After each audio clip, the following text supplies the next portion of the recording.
اعوذ باللہ من الشیطان الرجیم بسم اللہ الرحمن الرحیم۔ معزز ناظرین السلام علیکم۔ Doctor Saleem Khan Marwat, psychiatrist at Al Yousuf hospital Abbottabad, میں آپ لوگوں کی خدمت میں حاضر ہوں۔ میں روزانہ آپ لوگوں کے سامنے ایک موضوع پر بات کرتا ہوں،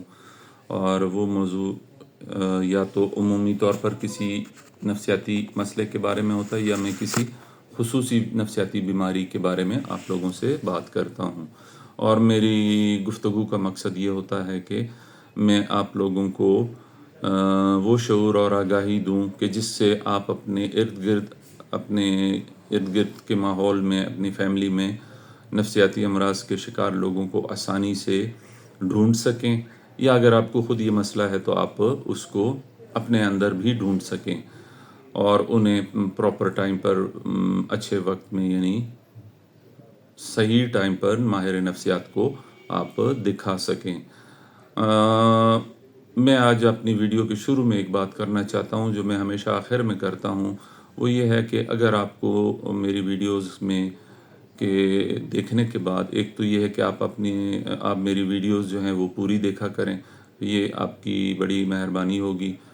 میں کوشش کرتا ہوں کہ ویڈیو طویل نہ ہو، کہ آپ بور نہ ہوں، لیکن اگر آپ ویڈیو پوری دیکھیں گے تو آپ کو میری ویڈیو کا مقصد سمجھ میں آئے گا۔ دوسرا یہ کہ اگر آپ کی ویڈیو کے بارے میں کوئی سوال ہیں جس موضوع پر میں بات کر رہا ہوں، تو آپ مجھ سے کمنٹ سیکشن میں وہ سوال بھی کر سکتے ہیں۔ تیسرا یہ کہ اگر آپ کو لگتا ہے کہ میری کسی بھی خصوصی موضوع پر بنائی ہوئی ویڈیو سے کسی کو فائدہ ہو سکتا ہے، تو آپ اپنے دوست یاروں کے ساتھ اس ویڈیو کو شیئر بھی کر سکتے ہیں۔ تو آج جو میں نے موضوع چنا ہے اپنے اس ویڈیو کے لیے، جس میں آپ سے بات کرنا چاہ رہا ہوں، وہ ہے بچوں میں تعلیمی دباؤ۔ بچوں میں تعلیمی دباؤ ایک بہت اہم اور بہت عام مسئلہ ہے، اور ہمارے پاس بہت سارے والدین اپنے بچوں کو لے کر آتے ہیں اس شکایت کے ساتھ کہ ہمارے بچے تعلیمی طور پر نیچے آ رہے ہیں۔ تو تعلیمی پریشر یا تعلیمی دباؤ آج کل بہت زیادہ بڑھ رہا ہے، کیونکہ مقابلہ زیادہ ہے، کمپٹیشن ہے، اور تعلیمی اداروں میں داخلہ جو ہے اب وہ اتنی آسانی سے نہیں ہوتا، تو بچوں کو ہر لیول پہ بہت زیادہ تیاری کرنی پڑتی ہے، اور بہت زیادہ محنت کرنی پڑتی ہے، تب کہیں جا کے ان کے اچھے اسکول، اچھے کالجوں میں، میڈیکل کالجز میں، انجینئرنگ یونیورسٹیز اور اس طرح تعلیمی اداروں میں داخلے تب ملتے ہیں جب وہ بہت کمپٹیٹیو ایگزامز سے گزرتے ہیں۔ تو یہ چونکہ ایک اہم مسئلہ ہے، اس لیے میں اس پہ مختصراً بات کروں گا، وہی بات کہ میں آپ لوگوں کو بور نہیں کروں گا، خاص باتیں بتاؤں گا۔ اسٹیٹسٹکس یعنی شماریات کے حساب سے ہمارے ملک میں 70% بچے جو ہیں اپنے تعلیمی کیریئر میں، تعلیمی دور میں کسی نہ کسی سٹیج پر تعلیمی پریشر یعنی ایکیڈیمک پریشر سے شکار ہوتے ہیں، اور 10 سے لے کر 15 سال کی عمر کے بچے عام طور پر تعلیمی پریشر کو یعنی ایکیڈیمک پریشر کا سامنا کرتے ہیں، اور اس میں 85% بچے ہوتے ہیں 10 سے 15 سال کی عمر میں جن کو تعلیمی پریشر کا سامنا کرنا پڑتا ہے، اور فیمیلز میں یہ میلز کی نسبت زیادہ پریشر ہوتا ہے، اور گاؤں کی نسبت شہروں میں بچوں کو تعلیمی دباؤ یعنی پریشر کا سامنا زیادہ کرنا پڑتا ہے۔ تو یہ کچھ اسٹیٹسٹکس ہیں جو کہ میں نے آپ لوگوں کے سامنے پیش کی ہیں، تاکہ آپ لوگوں کو اندازہ ہو جائے کہ تعلیمی پریشر یا تعلیمی دباؤ، ایکیڈیمک پریشر کس طرح ہوتا ہے اور یہ کن کن لوگوں کو افیکٹ کرتا ہے۔ اب اس میں ہم علامات پر بات کریں گے۔ جب بھی کوئی بچہ تعلیمی پریشر کا شکار ہوتا ہے تو اس کو کچھ جسمانی علامات شروع ہو جاتی ہیں، اس کو یا سر درد ہوتا ہے، یا پیٹ میں درد ہوتا ہے صبح سویرے جب اسے خاص طور پر اسکول جانا پڑتا ہے، یا جب اس کو پڑھائی کرنی پڑتی ہے، تو اسکول ایوائڈنس کا ان کے اندر ایک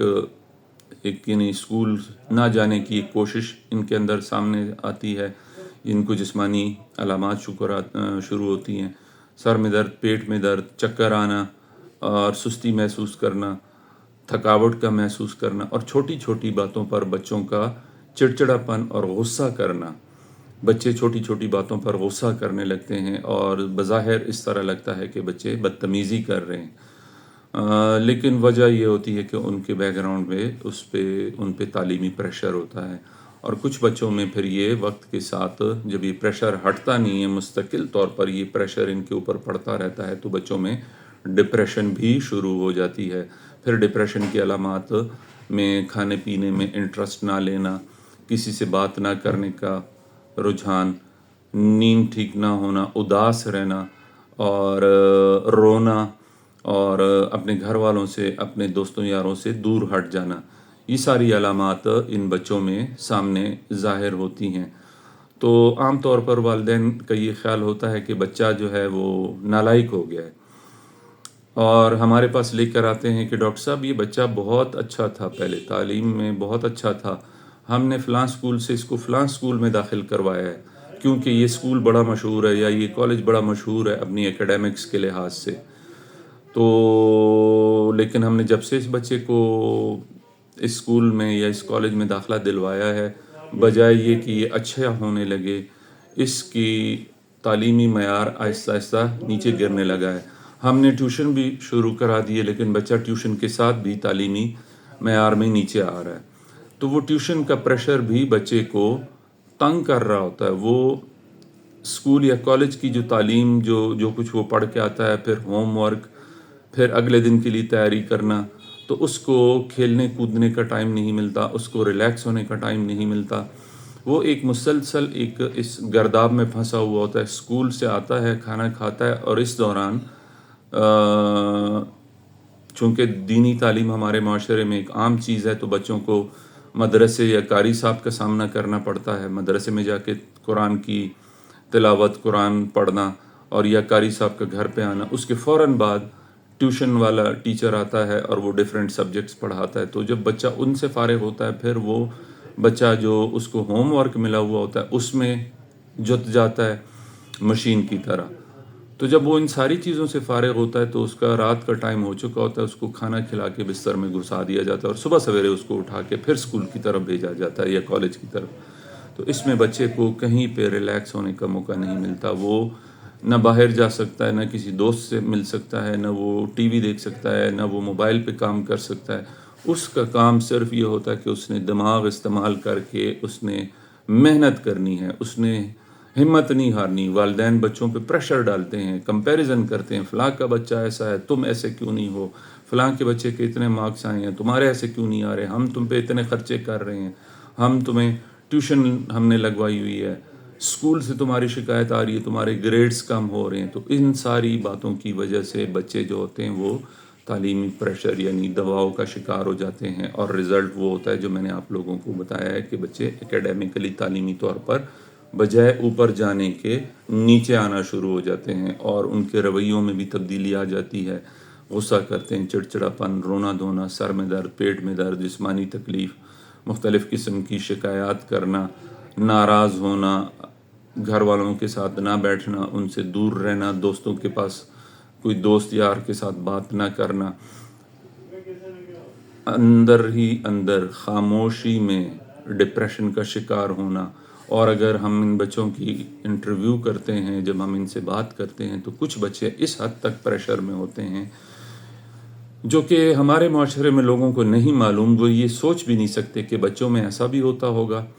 کہ بچے شکایت کرتے ہیں کہ میں اس زندگی سے اتنا تنگ ہوں کہ میں کہتا ہوں کہ میں کہیں گھر سے بھاگ جاؤں، دور بھاگ جاؤں، اور ان ساری باتوں سے میری جان چھوٹ جائے۔ اور بعض بچے یہ بھی شکایت کرتے ہیں کہ میں زندگی سے تھک چکا ہوں، میرا دل کرتا ہے کہ میں مر جاؤں، مجھے موت کیوں نہیں آتی، مجھے سارے لوگ ڈانٹتے ہیں، مجھے سارے لوگ بری بری باتیں کرتے ہیں، کلاس میں ٹیچرز پریشر ڈالتے ہیں، کلاس میں ٹیچرز ابھی بھی ہمارے معاشرے میں کلاسوں میں بچوں پہ مار پیٹ کا جو طریقہ کار ہے وہ ابھی بھی ہے۔ استاد بچوں کو مارتے ہیں، ان کو جسمانی سزائیں دیتے ہیں، یا ان کو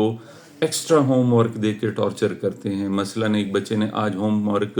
اپنی ذہنی کیفیت کی وجہ سے کمپلیٹ نہیں کیا، یا اس نے اس طرح نہیں کیا جس طرح اس کو کرنا چاہیے، تو استاد کہتا ہے کہ چل بیٹا اب تم 50 دفعہ یہی والا ہوم ورک لکھ کے کل لانا اور مجھے دکھانا۔ اب یہ 50 دفعہ یا 100 دفعہ لکھ کے لانا، یہ ایک بہت بڑی سزا ہوتی ہے بچے کے لیے۔ تو یہ ساری علامات سامنے آتی ہیں اور یہ وجوہات ہوتی ہیں. تو جب ہمارے پاس یہ بچے آتے ہیں تو ہم بچوں کا بھی انٹرویو کرتے ہیں، ہم ان کے ڈفرینٹ اسپیکٹس کو دیکھتے ہیں کہ بچہ کیوں اس طرح پریزنٹ کر رہا ہے، اس کو غصہ کیوں آ رہا ہے، وہ خفا اداس کیوں ہے، وہ ناراض کیوں ہے، اور پتہ لگتا ہے کہ وہ ایکیڈیمک پریشر کا شکار ہے، وہ تعلیمی پریشر لے رہا ہے. دوسرا یہ ہے کہ پھر جب ہم آگے بڑھتے ہیں تو پھر ہمیں معلومات ہوتی ہیں کہ اس بچے میں تو گھر سے بھاگنے کی بھی سوچیں ہیں، یہ بچہ تعلیم چھوڑنے کی بھی باتیں کر رہا ہے، اور باوجود اس کے کہ وہ اس پہ بہت زیادہ سو کالڈ محنت کی جا رہی ہے، اس کو ٹیوشن دلوائے جا رہے ہیں، اس کو اچھے اسکول میں داخل کروایا جا رہا ہے، یہ بچہ تعلیم چھوڑنے کے بارے میں سوچ رہا ہے اور بعض اوقات ایون خودکشی کے بارے میں بھی سوچ رہا ہوتا ہے. تو جب علاج کی بات آتی ہے تو علاج میں سب سے پہلے والدین کو سمجھایا جاتا ہے کہ بچے کی تعلیم کا یہ مطلب نہیں کہ بچے کو بالکل ایک مشین بنا کے اس کو چلایا جائے. اس کو ڈیلی کم از کم 1 گھنٹہ آرام کرنا، ریلیکس ہونے دینا، سونے دینا، یا ٹی وی دیکھنا، یا موبائل پہ بات کرنا، یا موبائل استعمال کرنا، یا اپنے کسی دوست یار کے ساتھ کھیلنے چلے جانا، یہ بہت ضروری ہے. اور کامیابی کا معیار صرف نمبروں کے ساتھ نہیں ہوتا. کامیابی کا معیار یہ ہے کہ آپ کے بچہ سیکھ کیا رہا ہے، وہ ذہنی طور پر کتنا گرو کر رہا ہے، وہ تعلیمی لحاظ سے ایکچولی کیا سیکھ رہا ہے. رٹو طوطا اگر وہ بنا ہوا ہے تو اس کا کوئی فائدہ نہیں ہوگا، وہ مارکس بھی لے لے گا، وہ ایکیڈیمکلی اچیومنٹ بھی کر لے گا، لیکن وہ ایک رٹو طوطا ہوگا، اس کا کنسیپٹ کوئی نہیں ہوگا. کل وہ جب اگلی کلاس میں جائے گا تو وہ پچھلا سب کچھ بھول چکا ہوگا، اس لیے کہ اس کا کنسیپٹ ہوتا ہی نہیں ہے، اس نے چیزیں رٹی ہوئی ہوتی ہیں انڈر پریشر. تو سب سے پہلے والدین کو سمجھانا ضروری ہوتا ہے، پھر اس کے ساتھ بچوں کے ساتھ بات کرنی پڑتی ہے، بچوں کی ان کا انٹرویو کرنا پڑتا ہے، ان کے سٹریسز کو دیکھنا پڑتا ہے کہ بچہ کن کن باتوں کا سٹریس لے رہا ہے، اور وہ بچے کے ساتھ یہ ڈسکشن کرتے ہیں کہ آپ کیا چاہتے ہیں کہ آپ کو کس طرح ڈیل کیا جائے. اور اس حساب سے پھر ہم بچے کے گھر والوں کو سمجھاتے ہیں کہ اس کو یہ انوائرمنٹ دینی چاہیے. اور اسکول میں جا کے بچے کے ٹیچرز کے ساتھ پیرنٹس کو ہم کہتے ہیں کہ آپ بات کریں پیرنٹس ٹیچرز میٹنگ میں کہ بچوں پہ ہوم ورک اور کمپٹیشن کا پریشر نہ ڈالیں. اس کے علاوہ اگر بچہ نیند کے خلل کا شکار ہے، اس کو بھوک نہیں لگ رہی، اور اگر اس کو ڈپریشن ہے تو پھر اس کا علاج کرنا بھی بہت ضروری ہوتا ہے. بچوں میں ڈپریشن بڑی کامن بیماری ہے، اور بچوں میں سوسائڈ ریٹس بھی بہت کامن ہیں، بچے سوسائڈل اٹیمپٹس کر جاتے ہیں. میں نے اپنے کریئر میں بہت سارے بچوں کو اپنی زندگی کو خطرے میں ڈالنے کی کوشش کرتے ہوئے دیکھا ہے تعلیمی پریشر کی وجہ سے. اس کے ساتھ ساتھ بچوں کو کلینکل سائیکالوجسٹ کو ریفر کیا جاتا ہے، جو کہ ان کو ڈفرینٹ قسم کی relaxation therapies, C B T, parental therapy, parental education اور ریلیکسیشن ایکسرسائزز، ڈفرینٹ چیزیں کلینکل سائیکالوجسٹس ان کے ساتھ ٹرائی کرتے ہیں. تو وقت کے ساتھ جب فیملی اس چیز کو سمجھ جاتی ہے کہ بچے کو تعلیمی پریشر میں ہے اور اس کو کس طرح اس سے نکالا جاتا ہے، تو آہستہ آہستہ بچہ تعلیمی پریشر سے نکل آتا ہے، اور وہ وقت کے ساتھ اپنا جو اس کا تعلیمی کریئر ہوتا ہے اس میں اگین وہ گرو کرنے لگتا ہے، آگے بڑھنے لگتا ہے، اور وہ زندگی کی طرف، نارمل زندگی کی طرف واپس آ جاتا ہے. تو اگر آپ کے گھر میں آپ کے بچے اس طرح کسی پریشر سے گزر رہے ہیں تو آپ سمجھ جائیں کہ آپ کے بچے کے ساتھ پرابلم ہے، تو آپ فوراً ماہر نفسیات کے پاس رابطہ کریں، کسی اچھے ماہر نفسیات کو دکھائیں. دوسرا یہ ہے کہ ماہر نفسیات آپ کو جو کچھ بھی کہے اس پہ عمل کریں، اس کو اگنور نہ کریں، بچے پہ پریشر کم کریں، بچے کو ریلیکس ہونے دیں، اور کلینکل سائیکالوجسٹ آپ کو جو ایڈوائسز دیتے ہیں یا تھیراپی میں جو چیزیں آپ کو سمجھاتے ہیں اس پہ بھی عمل کریں. تو میری آج کی ویڈیو سے میں یہ امید کرتا ہوں کہ آپ اپنے بچوں کو تعلیمی پریشر جکڑاؤ میں نہیں لائیں گے، ان کو ریلیکس ہونے دیں گے، ان کو خود اپنی مینٹل گروتھ سے آگے بڑھنے دیں گے. اور اگر آپ کو لگتا ہے کہ آپ کا بچہ ریلیکس نہیں ہو رہا تو آپ اسے سائیکیٹرسٹ کے پاس لازمی لے کر جائیں گے. اس کے ساتھ جو آپ کو ایڈوائسز